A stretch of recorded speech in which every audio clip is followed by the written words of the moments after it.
This is on mathheals.com, where you can find more links to math and computer science YouTube videos. Let's take a look at the chain rule. Now, specifically, we're going to look at it applied to the power rule. This is the general power rule. If you remember,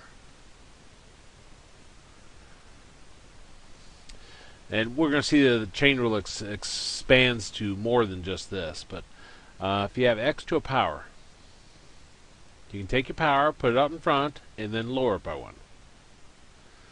Now let's say instead of a x there, we have a u to the n power. And the u is anything. That's pretty vague, isn't it? Can't be 0, but we're going to put our power out in front like we did before. We're going to lower our power by 1, but then we're going to multiply it times u prime. So instead of having just a single variable, we're going to have anything to a power.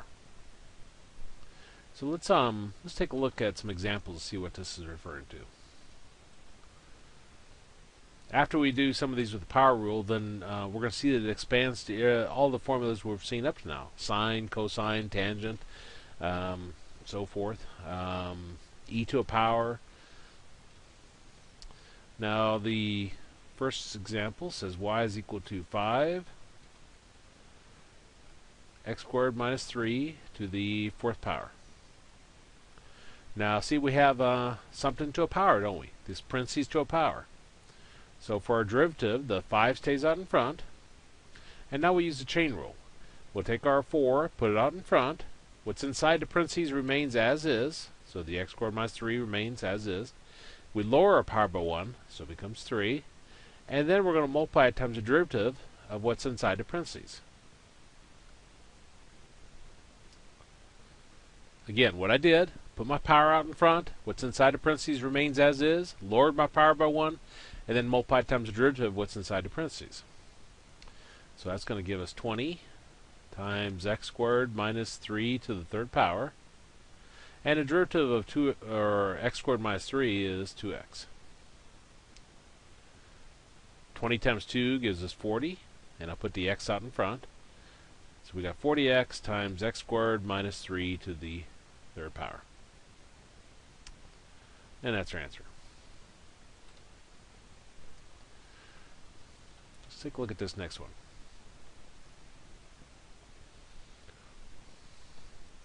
Got y is equal to the square root of x squared minus 4x plus 9.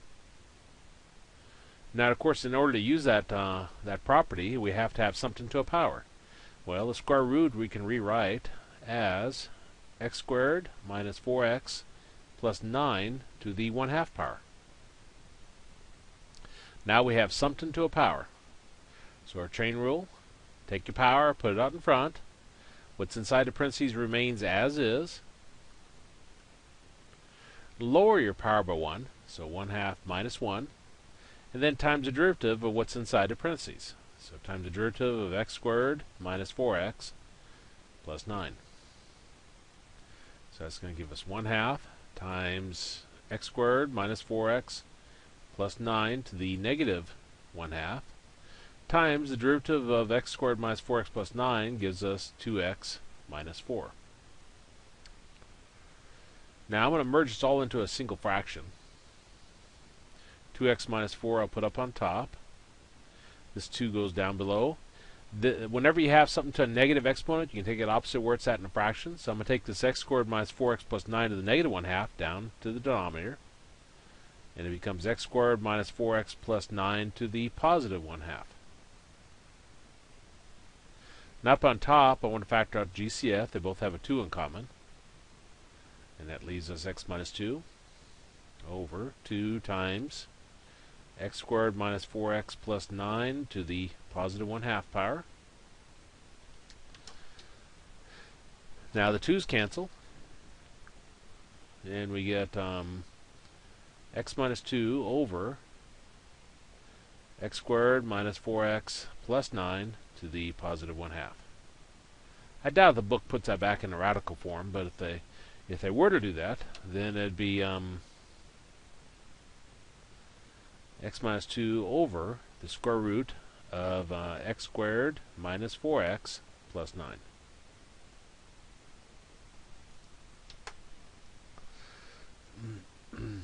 Like I say, I'm guessing they leave the answer in this form.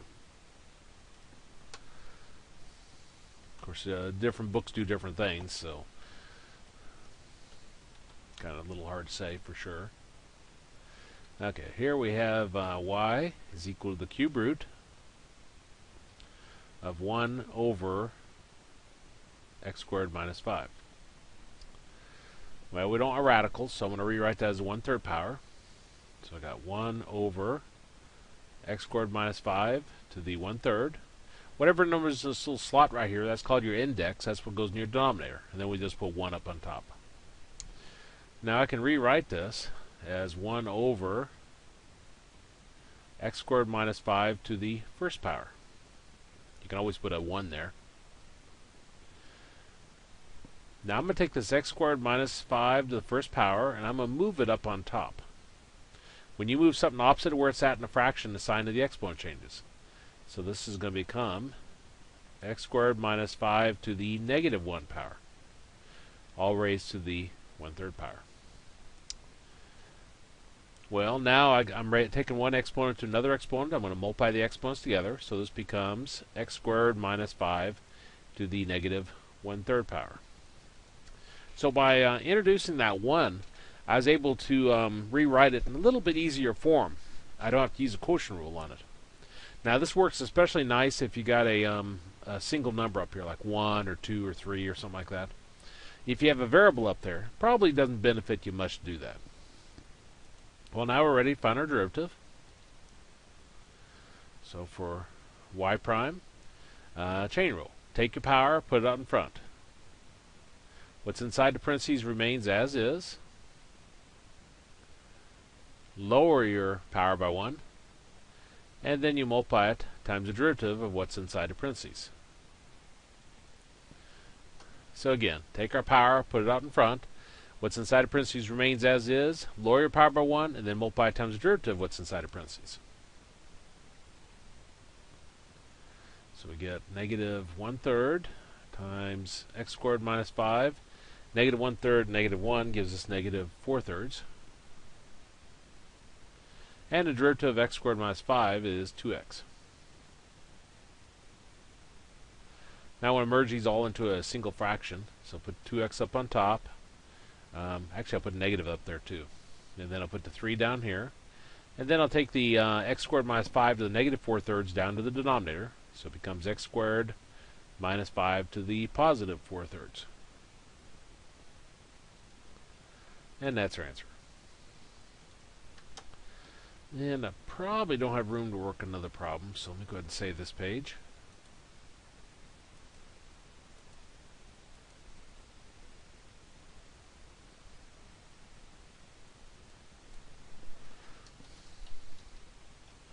Okay, let's see, the chain rule, page 01.pdf.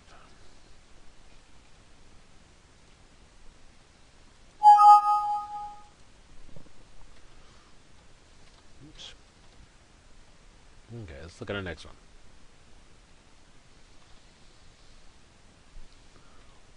Got y is equal to 2 over square root of 7x minus 2.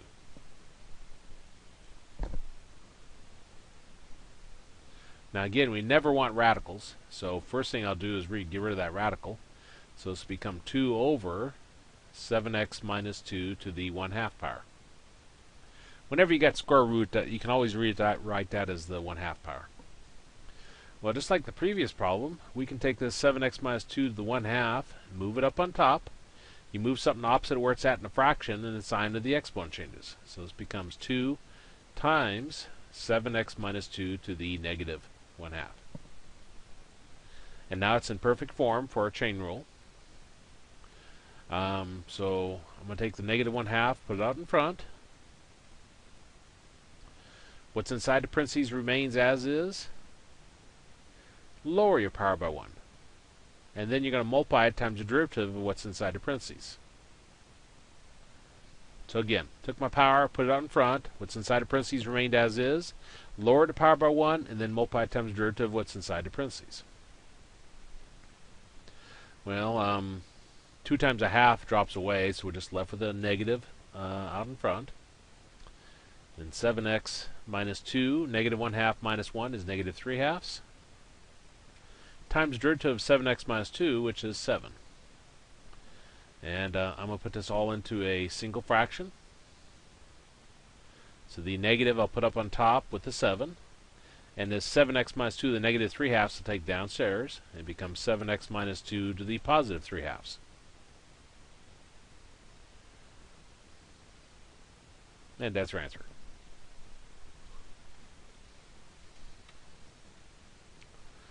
Okay, let's look at this one. We've got g of x is equal to 7x minus 1 over 3x plus 2 to the 4th power. Now again, every one of these has been parentheses to a power, basically. The general power rule. But we'll see that it extends more than that pretty soon. Again, we have something to a power. So to find our derivative, we're going to use the chain rule. Take the power, put it out in front. What's inside the parentheses remains as is. Lower our power by 1. And then we multiply it times the derivative of what's inside the parentheses. So times the derivative of 7x minus 1 over 3x plus 2. Now this is a quotient rule. This will be P, and this will be Q. We know for the quotient rule we need our P prime. P prime will be 7. Derivative of the derivative of 7x minus 1. Q prime will be the derivative of 3x plus 2, which is 3. So for our quotient rule, we're going to have P prime Q minus P Q prime over Q squared. So the 4 carries down, 7x minus 1 over 3x plus 2 to the 3rd, times P prime, which is 7, times Q, which is 3x plus 2, minus P, which is 7x minus 1, times Q prime, which is 3, all over Q squared. So we've got 3x plus 2 squared. Now let me double check that. Okay. So then G prime, 4 stays there. Now I'm going to split this into 2 separate pieces. So this is going to be 7x minus 1 to the 3rd over 3x plus 2 to the 3rd. Now what makes me think that? Well, because the bottom here is 3x plus 2 squared, so if this is 3x plus 2 to the power, and that'll be 3x plus 2 to the power, I can combine those together. Up on top here, first thing I look for is GCF. This is our first group, and this is our second group, and they don't have anything in common. So I'm going to get rid of parentheses, distributive property. Combine together like terms, maybe factor something, maybe not. 7 times 3x gives us 21x. 7 times 2 is 14. Now this 3 you can put out in front with a negative, so that becomes a negative 3 times 7x. That gives us negative 21x. And negative 3 times negative 1 gives us a positive 3. Over 3x plus 2 squared. Let me double check that. 21x plus 14 minus 21x plus 3. Okay. Let's combine together some like terms. So we got 4 times 7x minus 1 to the 3rd over 3x plus 2 to the 3rd, and then 3x plus 2 squared here. Up on top, 21x minus 21x drops away. 14 times 3 is 17. And now I'm going to merge these all into a single fraction. 4 times 7, 8 to 68. And then I got 7x minus 1 to the third up on top. Now down below we got 3x plus 2 to the third times 3x plus 2 squared. Since they're the same, you can add the exponents. So we're going to have 3x plus 2 to the fifth. And assuming no basic math error, that would be our answer. I'm just going to double check that real quick. I don't have a memory. That seems different than what I came up with in class, but then again, like I say, I have no memory. So 3 p prime times q, yeah. Minus that times that, yeah. 21x, yeah, looks okay. I'm just not remembering. Okay, let's look at our next problem. This one's going to show us the chain rule applied to sine.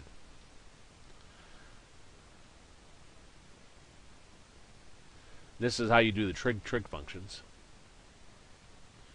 So we got sine to the third of 7x. Well, remember from trig what this really means. This means sine 7x, all of it to the third power. That's what that means when you put the power in there. Well, this is parentheses or brackets to a power, isn't it? So this is the rule we've been using over and over. So when we take the derivative, we use chain rule. Chain rule, put your power out in front. What's inside your parentheses or brackets in this case remains as is. Lower your power by 1, and then you're going to multiply it times the derivative of what's inside your brackets. So times the derivative of sine 7x. So again, put my power out in front. What's inside the brackets remained as is. Lowered my power by 1, and then multiply times the derivative of what's inside the brackets. You'll see that it can be anything to a power. Okay. So this gives us 3. And this square I'll go ahead and put inside where it should be here. So sine squared there. Times, well, the derivative of sine is cosine. So this is cosine 7x. But this is a chain rule. Since we got more than a single x in here, we have to multiply it times the derivative of what's inside the parentheses. So we take times the derivative of 7x. Okay, so that gives us 3 sine squared 7x cosine 7x times the derivative of 7x is 7. I'll take that 7, put it out in front, so I got 21 sine squared 7x times cosine 7x. And that's our answer. And I probably don't have room now. So let me save that page.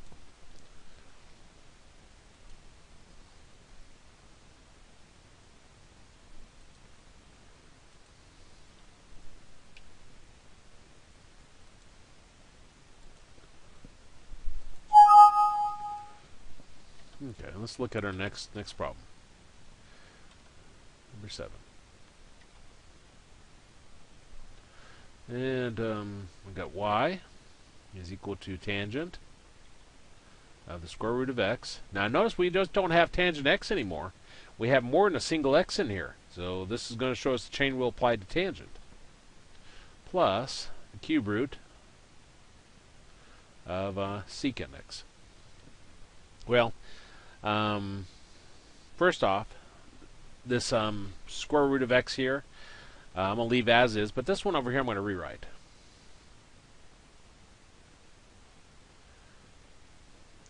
What this means is secant x to the 1/3 power.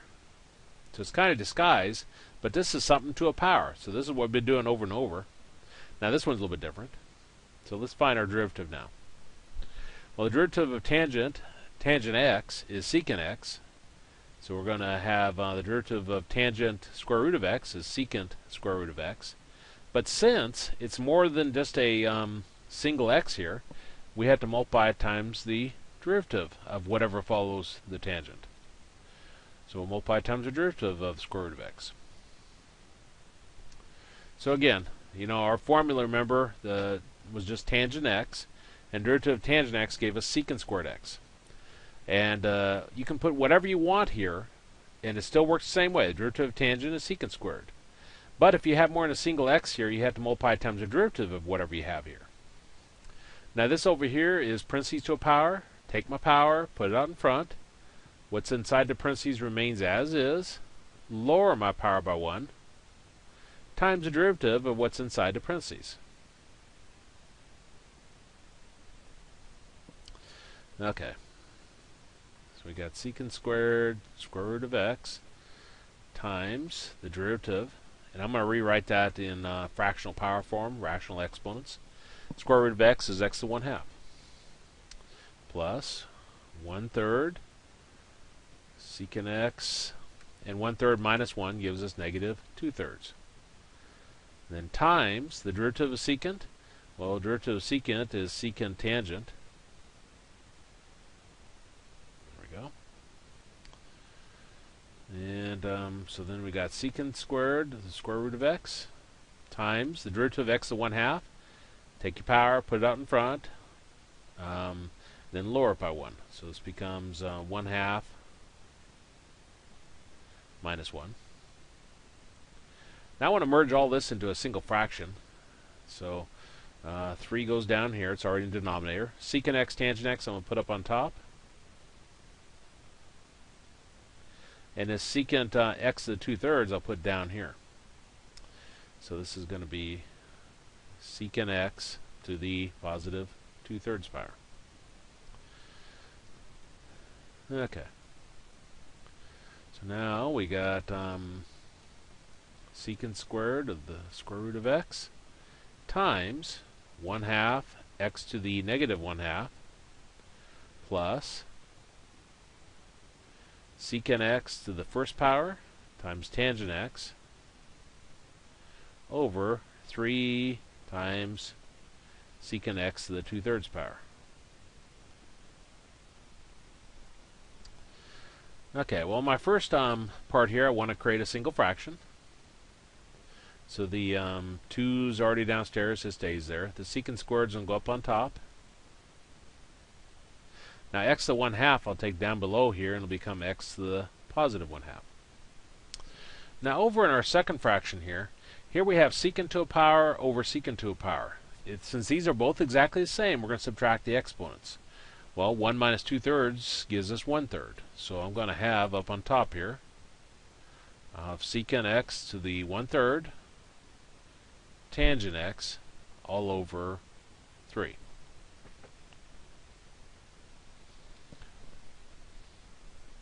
I'm going to merge these into a single fraction. I'm guessing that's probably what they want. Now if I look at just the numbers 2 and 3, 6 would be in my common denominator. Now this one has a x to 1/2, but this one doesn't, so we need a x to the 1/2. Now this one over here had an x to 1/2, it had a 2. We multiplied the bottom part by 3 to get our new denominator, so we have to multiply the top part by 3. So we got 3 secant squared, square root of x. Now here, number-wise, we had a 3, and we multiplied it by 2 to get a 6. So we have to multiply the top part by 2. We also multiplied the bottom part by x to the 1/2, so we have to multiply the top part by x to the 1/2. And then we got secant x to the 1/3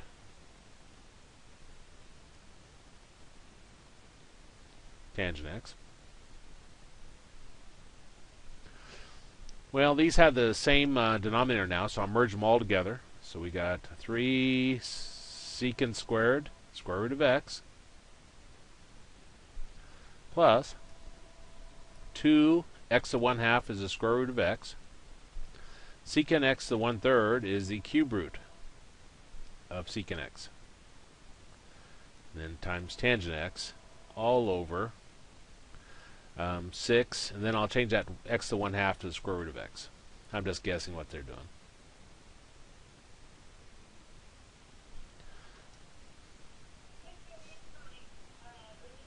I'm just listening to somebody just called, so it's not for me.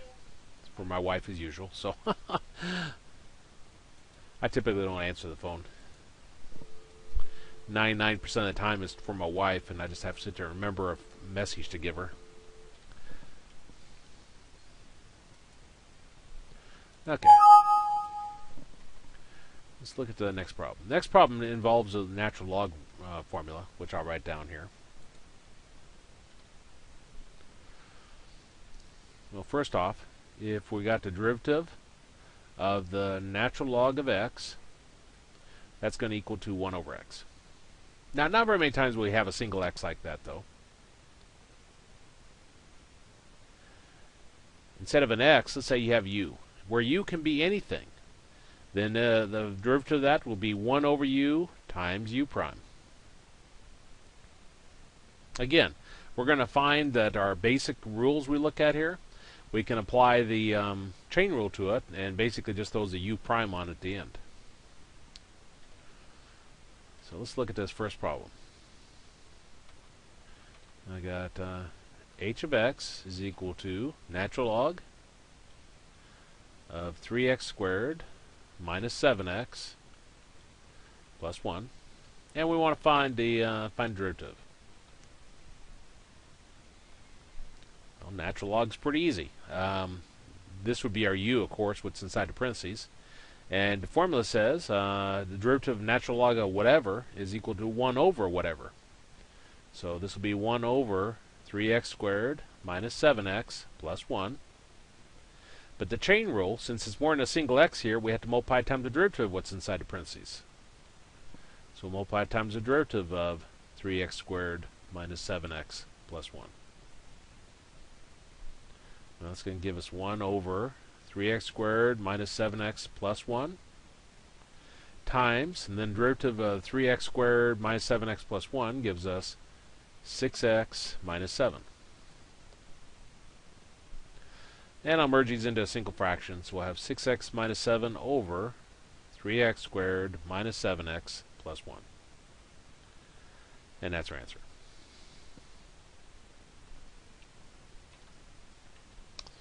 Okay, let's look at this one. We got h of x is equal to natural log of the 5th root of x squared plus 3. Well, we know we don't want to like radicals, so let's write that into fractional power form, rational exponents. So this becomes x squared plus 3 to the 1/5 power. Remember, whatever number is in this slot, that's your index, goes in the denominator, and 1 goes up on top. Well, if you remember from college algebra, we had a property said if we have log of something to a power, you can take that power and put it out in front. So this becomes 1/5 natural log of x squared plus 3. Now you notice, by using our properties of logs, we just eliminated the radical, which is fantastic when you think about it. Well, now we can apply our formula. If you got a number out in front, a number out in front stays out in front as always. The derivative of natural log of something is 1 over that something, so we put 1 over x squared plus 3. But then chain rule, we have to multiply it times the derivative of what's inside the parentheses. So we'll multiply it times the derivative of x squared plus 3. So again, natural log is always 1 over whatever's inside the parentheses times the derivative of what's inside the parentheses. So that gives us 1/5 times 1 over x squared plus 3. The derivative of x squared plus 3 gives us 2x. Now I'm going to merge all this into a single fraction, so we'll have 2x over 5 times x squared plus 3. And that's our answer.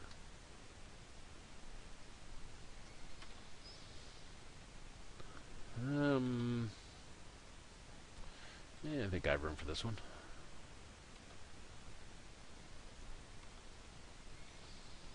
Got h of x is equal to the natural log of the 7th root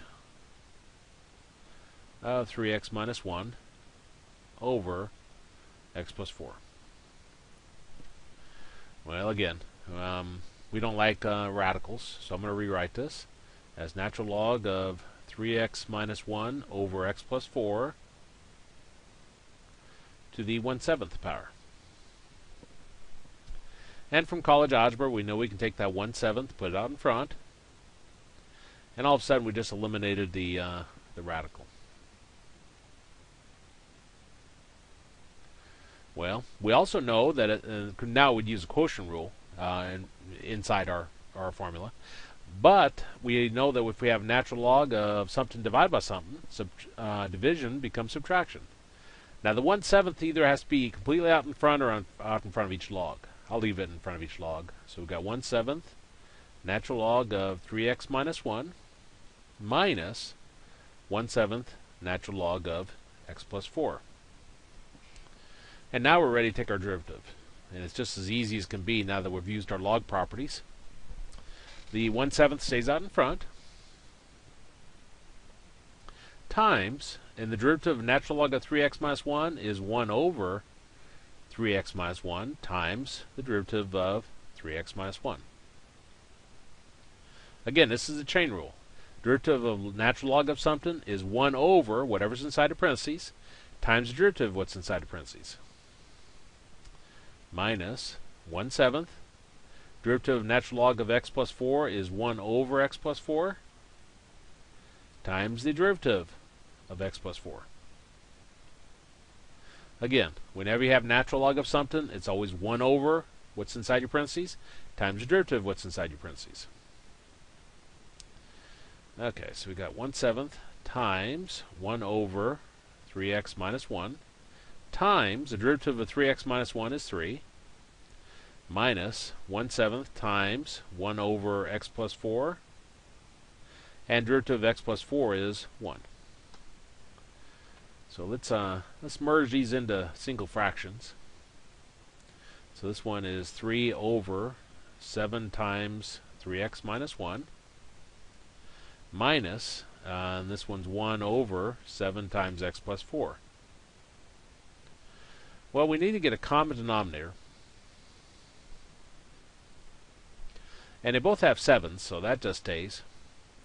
Now this one has 3x minus 1, this one has x plus 4, so we're just going to have another 3x minus 1, x plus 4. And same here. When your factors are different like that, then you just multiply them together. Okay, let's look at our first fraction. It had a 7, it had a 3x minus 1. 7 and the 3x minus 1 is still there. The new item down below is the x plus 4. So whatever we put down below, we have to put up on top. The mathematical rule on that is whatever you multiply by the bottom, you have to multiply by the top. Now in our second fraction, we had a 7 and we had an x plus 4. The 7 and the x plus 4 is still down there. The new item downstairs is a 3x minus 1. So we have to put that up on top. And again, whatever you multiply by the bottom, you have to multiply by the top. Now up on top, 3 times x is 3x. 3 times 4 is 12 over our denominator.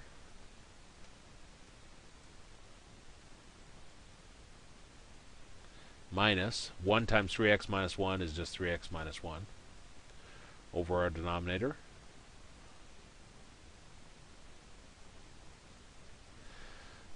Okay, so now we got the same denominators, so we want to merge this into a single fraction. So we've got 7, 3x minus 1, x plus 4. So we're going to have 3x plus 12. Now remember, if you have a negative out in front of your fraction, it's going to change the sign of everything up on top. So flip the sign of the 3x and the negative 1. So this becomes a negative 3x plus 1. 3x minus 3x cancels away. 12 plus 1 is 13 over 7 times 3x minus 1 times x plus 4. And that's our answer. Okay, do I have room for that one? I don't think I do. Let me save that page.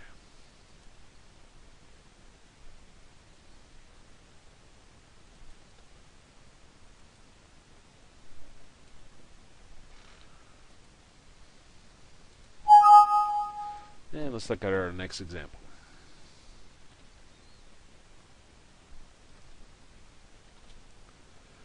Got h of x is equal to natural log of the square root of 1 plus 3 tangent squared x. Okay, well first off let's rewrite this. So this will be the natural log of 1 plus 3 tangent x. That's squared. What does that mean exactly? Well, that means this will be tangent x to the second power. This will all be to the 1/2. Okay, so now we have natural log of something to the 1/2 power. Well, again, properties of logs from college algebra, you can take that 1/2 and put it out in front. So we've got a 1/2 natural log of 1 plus 3 times tangent x all to the second power. Okay, so now we're ready to find our derivative. There's no more splitting up we can do here, because that plus messes it up. Okay, so we got h prime. 1/2 stays out in front. The derivative of natural log of something is 1 over whatever's inside the parentheses.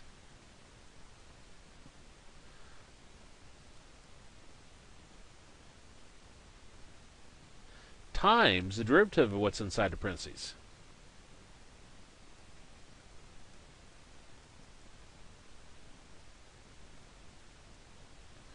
Again, whenever you have a natural log, you always do 1 over whatever's inside your parentheses times the derivative of what's inside the parentheses.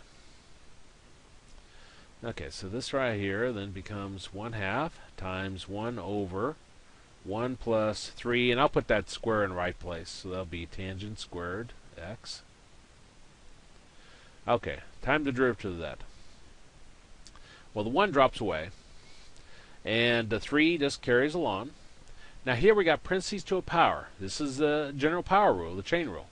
We're going to take our power, put it out in front. What's inside the parentheses remains as is. Lower our power by 1. And then we're going to multiply times the derivative of what's inside the parentheses. Well, the derivative of tangent is secant squared. So again, we had tangent to the second power. Took the power, put it out in front. What's inside the parentheses remains as is. Lower your power by 1 times the derivative of what's inside. And I skipped steps, didn't I? What am I doing? Slap myself across the forehead. Chain rule. Take your power, put it out in front. What's inside the parentheses remains as is. Lower your power by 1. And then you're going to multiply it times the derivative of what's inside your parentheses. Okay, so that gives us 1/2 times 1 over 1 plus 3 tangent squared x times 3 times 2 is 6, and then tangent x, and the derivative of tangent x is secant squared. Okay, we want to merge this all into a single fraction now. So I'll put the 6 tangent x secant squared up on top. Down below I'll have 2 times 1 plus 3 tangent squared x. Now the 6 divided by 2 gives me 3, so we're going to have 3 tangent x secant squared x over 1 plus 3 tangent squared. Now I don't think we can do much simplifying there. We could change everything to sines and cosines, but I don't think it'd benefit us a whole lot. So we'll just leave it right there. Sometimes I'm wrong though. You switch them to sines and cosines, things work, cancel away nice and everything, but I'm almost sure we won't on this one. Let me save that page and we'll start a new page.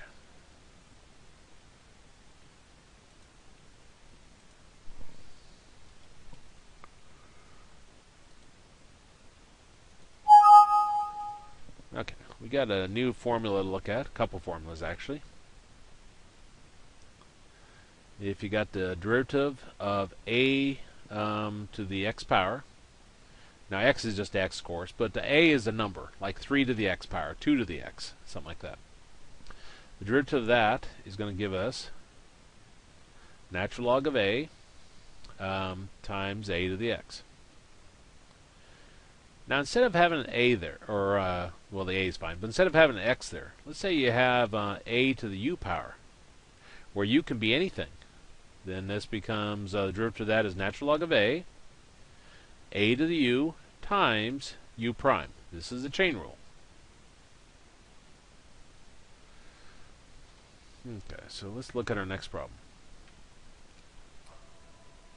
Phone rings again.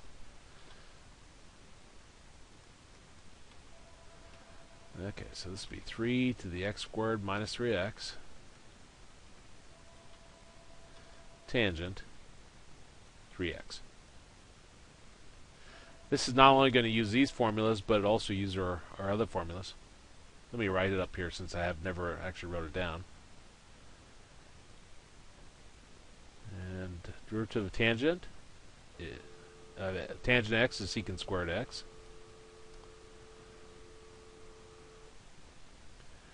And derivative of tangent u, where u can be anything, is secant squared u times u prime. Again, chain rule. Well, this is going to be the product rule. We got something times something else. So this is our p, and this will be our q. So we need our p prime. Well, the a would be the 3, and the u would be this x squared minus 3x. So our formula, the derivative of a to the u power, is natural log of a. So we're going to have natural log of 3. The a to the u remains as is, so this will remain 3 to the x squared minus 3x power times u prime. Now the u prime is the derivative of the exponent. So it's the derivative of x squared minus 3x. Okay, let's go over that again. If you got a number to some kind of power, the derivative of that, you have natural log of this number, so natural log of 3. And then this remains as is, so it's 3 to the x squared minus 3x times the derivative of the exponent. Okay, well, let's see, that's a natural log of 3 to the x squared minus 3x, and the derivative of x squared minus 3x is 2x minus 3. And that's our p prime. Okay, now our q prime. Well, the derivative of tangent is secant squared, so this is going to become secant squared of 3x times the derivative of 3x. Now again, whenever you have more than a single x here, you take derivative just like normal. Derivative of tangent is secant squared. What's inside here remains as is, but then you have to multiply it times the derivative of what's inside the parentheses. Well, the derivative of 3x is 3, so this becomes 3 secant squared 3x. Okay, so that's our q prime, that's our p prime. So our formula is p prime q plus p q prime. So let's find our derivative. P prime, we said, was all this. So this is natural log of 3 to the x squared minus 3x times 2x minus 3 times q. Q was tangent 3x. Plus p, which was 3 to the x squared minus 3x times q prime, which is 3 secant squared 3x. Okay, let's see how to simplify this. Here we have one group, and here we have one group. Why do I say they're one group? Well, it's this times this times this times this. Over here it's this times this times this. If everything's multiplication, then that's considered one grouping. Now if I look at our first group and our second group, they both have a 3 to the x squared minus 3x in common. So I'm going to go ahead and factor that out. I'll take that away. That leaves me natural log of 3 times 2x minus 3 times tangent 3x. And on our second grouping, that's gone. And we're left with 3 secant squared 3x. Now, there's really no easy way to combine these together, or even any way to combine them together. I could use some trig identities to rewrite them and so forth, but this is our answer. And do I have room for the next one? Let me see. I'm not sure if I do. Let me save this, and we'll take a look at it.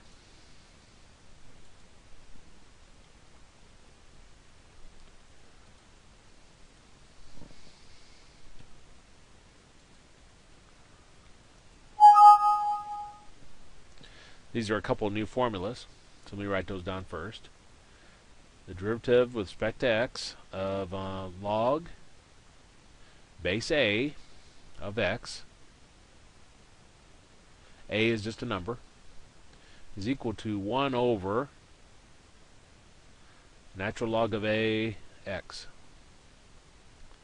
Of course, we're probably going to have more than just a single x on these problems, so the chain rule. If instead of a single x there, you have a u. Now, a is still just a single number, like 3 or 5 or something like that. U can be anything. This becomes 1 over natural log of a, u, times u prime. Now, a lot of books will put this u prime up on top of the fraction, but I really like to emphasize the chain rule. Just basically take derivative like normal, and then you multiply it times u prime at the end, the derivative of whatever you're working with. So let's look at this problem. Initially, this problem was very simple in class, and I changed it, so kind of screwed that up. Sometimes you don't think when you put making up numbers, and it was so easy that it was ridiculous. I had an x plus 3 down here, and then when I do that, it just simplifies so nice. I didn't want that. Well, we have log properties. They don't apply just to natural log. If you have log of something divided by something, this division could be rewritten as subtraction. So we got y equals log base 4 of x squared minus 9 minus log base 4 of x plus 5. I'm sure I wrote that down right. Yeah, I did. Okay. Now the x squared minus 9 is a difference of 2 squares. I could rewrite that as x plus 3 times x minus 3. But to be honest, the derivative of x squared minus 9 is pretty easy to find. So it wouldn't benefit you a whole lot to split that up at this point. Later on we will. Okay, so we're ready to apply our formula then. Okay, so that's the second one here, because u can be anything. So our formula says we're going to do 1 over natural log of a, and a is your base. That's this number right here. So we're going to have natural log of 4. And then you see it's u here. So whatever's inside the parentheses just goes down here. So we got x squared minus 9. Chain rule says we then multiply it times the derivative of what's inside the parentheses. So we'll take it times the derivative of x squared minus 9. Minus, and we'll apply the formula to this one too. So again, this is going to be 1 over natural log of 4, whatever your base is. And whatever's inside the parentheses here goes in down here. So that'll be x plus 5. But since it's more than just a single x, we have to use the chain rule. So we'll multiply it times the derivative of what's inside the parentheses. Okay, so let me emphasize this. You have log of some number here, 4, 3, whatever. The derivative of this, you do 1 over a natural log of that base, that number. Whatever's inside the parentheses goes in the denominator, but then you have to multiply it times the derivative of whatever's inside the parentheses. Okay, so let's see what this gives us. So we're going to have 1 over natural log of 4, x squared minus 9, times the derivative of x squared minus 9 is 2x, minus 1 over natural log of 4 times x plus 5.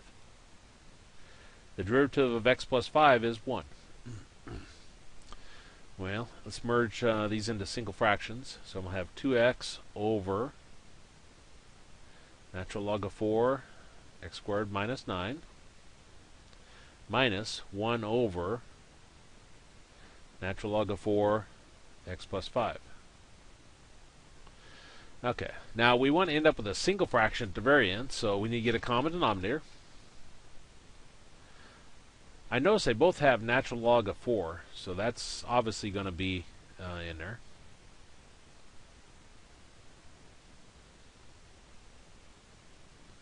Now this one has an x squared minus 9, this one has x plus 5. So we're going to have an x squared minus 9 here, and an x plus 5 here.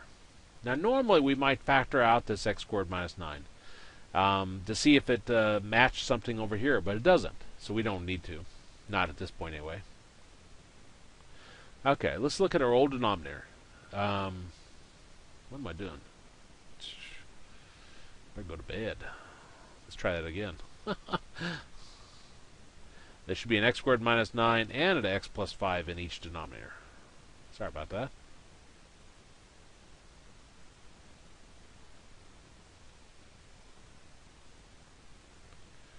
Because they're different factors. Okay, now let's look at our first fraction.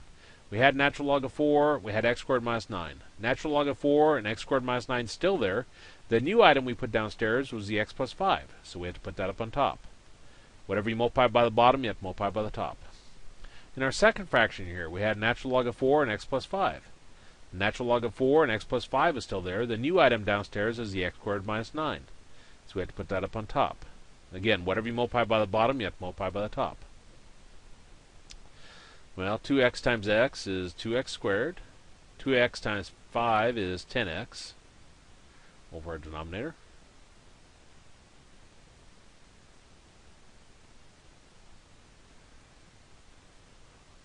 Minus 1 times that just gives us x squared minus 9 over our denominator.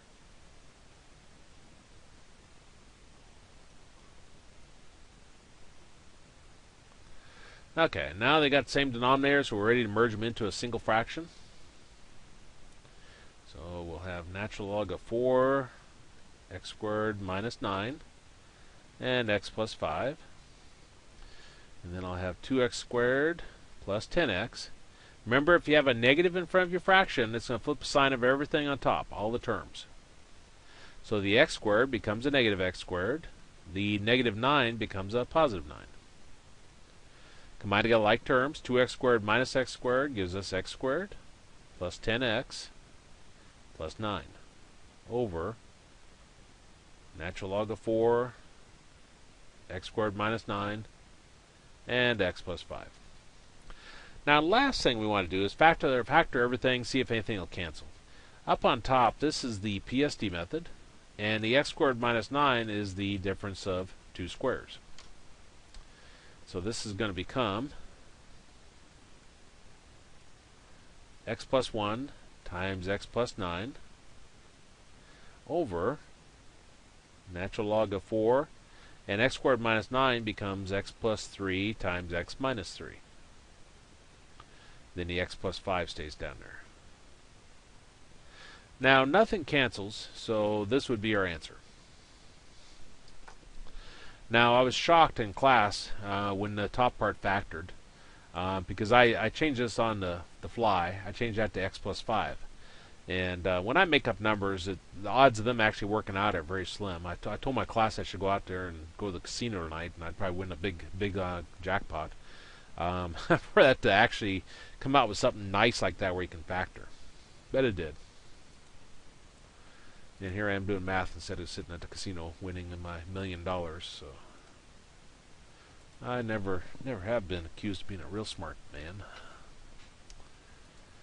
And that should be the last problem. Time for my tablet to blow up anyway. Yeah, it is the last problem. Okay, so let me stop the recorders.